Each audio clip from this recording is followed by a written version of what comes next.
તો આપણે ચૂંટણીનો સંપૂર્ણ બહિષ્કાર કરવાનો. મતલબ એ તો પાણીનો નાનો પ્રોબ્લેમ, પણ અહીંયાથી જે લોકો જીતીને જાય છે ને પછી અહીંયા આગળ કોઈ જોવા આવતા નહીં, કોઈ પૂછવા આવતા નહીં. હા વોચ વરમાં થોભલાઓ જુઓ, કમ્પ્લેન કરી થાકી ગયો. કોઈ થોભલા બદલવા આવ્યા?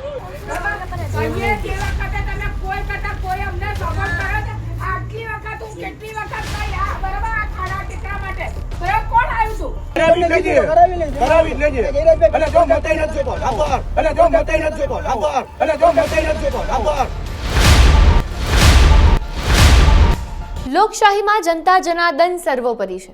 જ્યારે આ જ જનતાનો પિત્તો જાય ત્યારે મોટા મોટા સત્તાધીશોના પાયા હચમચી જાય છે. અત્યારે ગુજરાતમાં 26મી એપ્રિલે યોજાનારી સ્થાનિક સ્વરાજની ચૂંટણીનો જંગ જામ્યો છે. પણ આ વખતે માહોલ કંઈક અલગ છે. જે પક્ષ ગર્વથી મત માંગવા નીકળતો હતો, આજે એ જ ઉમેદવારોને ગલીએ ગલીએ અને ગામડે ગામડે નો એન્ટ્રીના બોર્ડ વંચાઈ રહ્યા છે. ક્યાંક ઉમેદવારોને ગામમાં પ્રવેશતા અટકાવવામાં આવે છે, તો ક્યાંક લોકો વર્ષો જૂના અટવાયેલા કામોનો હિસાબ માંગી રહ્યા છે. વિકાસની વાતો કરનારા નેતાઓ જ્યારે મત માંગવા પહોંચે છે, ત્યારે લોકો રસ્તા, ગટર અને પાણીના પ્રશ્નો પૂછીને નેતાઓને નિરુત્તર કરી રહ્યા છે. અમદાવાદના પોસ્ટ વિસ્તારોથી લઈને સૌરાષ્ટ્રના છેવાડાના ગામડાઓ સુધી એક જ સૂર સંભળાય છે: કામ નથી કર્યું તો વોટ શેનો? ભ્રષ્ટાચારના જે કિસ્સાઓ સામે આવ્યા છે તેનાથી સામાન્ય માનવી ત્રસ્ત થઈ ગઈ છે.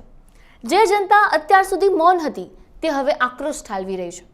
સોશિયલ મીડિયા પર દર કલાકે એક નવો વિડીયો વાયરલ થાય છે, જેમાં ભાજપના નેતાઓ નીચું જોઈને ભાગતા નજરે પડે છે. આ માત્ર વિરોધ નથી, આ પરિવર્તનની એ લહેર છે જે સત્તાના સિંહાસનને હચમચાવી શકે છે. તો શું હવે જનતા જાગી ગઈ છે?